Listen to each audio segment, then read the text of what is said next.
Cyberdopamine here. My experience switching to OLED had a greater impact than upgrading my graphics card. Of course, this claim is circumstantial, but it's not just me saying that. If you go online or on TikTok, people are claiming the same thing, but why? It's just a better screen at the end of the day, right? Well, no, there's a lot more to it. OLED monitors have not only gone cheaper in value when everything else in the hardware industry has gone up, but the technology inside these displays have advanced and combated most issues that we've notoriously had in the past. Most of us typically chase power, raw performance, but a lot of us give less attention towards what we're constantly looking at that performance with, right? The monitor. I'd rather play on an OLED at low graphics on a game than ultra graphics with no OLED. 1,000,000,000%, there's no doubt about that. Obviously, we know that OLED monitors have like darker darks, right? HDR, and like they look cool, but there's a bit more to what it's like constantly gaming on an OLED monitor that I want to mention to you. Also, you don't have to sub if you don't want to sub. If it's your vibe, you know, it's your vibe. This whole video was filmed on the Lenovo Legion Pro 32UD10. It's a 32-inch 4K OLED monitor with 240 Hz and a pure sight panel. 0.03 millisecond response time, Dolby Vision HDR, and 1000 peak nit brightness. Here we are at the base camp in Crimson Desert in this beautiful, stunning night. You obviously have the glare of the moon. You can see that light shine through, but there's shadows. You see my cape? Those pixels are genuinely turned off. So the light that you're seeing in the game is actually in direct correlation with the brightness of the individual pixels. And what's so freaking cool about that is it adds a sense of believability when you're playing a game like Crimson Desert. But dude, the blacks aren't even the thing that ruined every other monitor for me. This is. What most of you probably have heard about OLED monitors is that the colors tend to pop a little more, right? And that's one of the main reasons why I'm so obsessed with these monitors. Every single pixel makes its own light. So of course, as I showed you, when everything goes black, the pixels turn off completely. But when bright colors sit next to pure black, everything looks like it is glowing. But this monitor isn't just OLED, it's QD OLED. And it's basically OLED with an extra layer of quantum dots. And all you need to really know is that this layer pumps out way more color than a normal screen. So reds look red, neon signs in games actually glow, and it's calibrated from the factory. So it's not that fake oversaturated look, but it's still bumped up in a realistic way, closer to how we perceive color in real life, with a bit more light added onto it. And that's what gives us this like crazy glowing contrast of color. The other crazy thing about OLED monitors is response time. We're looking at 0.03 milliseconds with this exact monitor.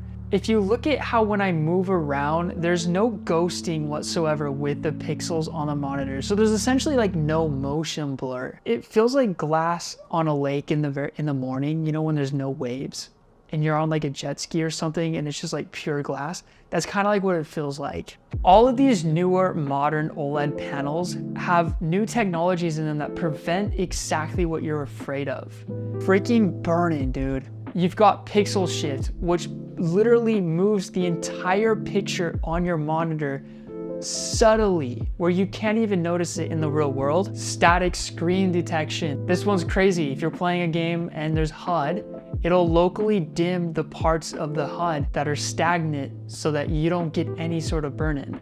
Taskbar detection, boundary detection, thermal modulation, and low power, because it's really heat that kills OLED monitors. The reality is that with these newer panels, you are not going to notice OLED burn-in until many, many years after you own the panel. In fact, if you do a little YouTube research on OLED burn-in, what you'll find are videos proving that burn-in is not even close to being a problem when compared to even just a few years ago. I'm telling you right now with confidence that screen burn-in is not what it used to be. Things have changed.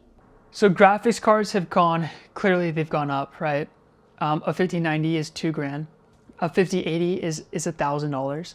And this exact monitor that I'm using right here, launched at $1,099, has now gone down in value.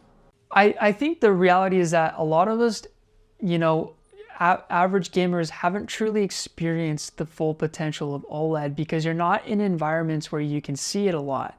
If you go to CES or you go to Best Buy, you'll occasionally see OLED at its finest, but you don't understand the difference that it really makes in your game. The biggest thing for me I notice is like a graphics card obviously makes your game run a lot smoother, and you can max the graphics. It's totally cool. It's perfect. I do not dismiss a GPU upgrade. But an OLED monitor is almost like the closest you can get to re-experiencing a game for the first time.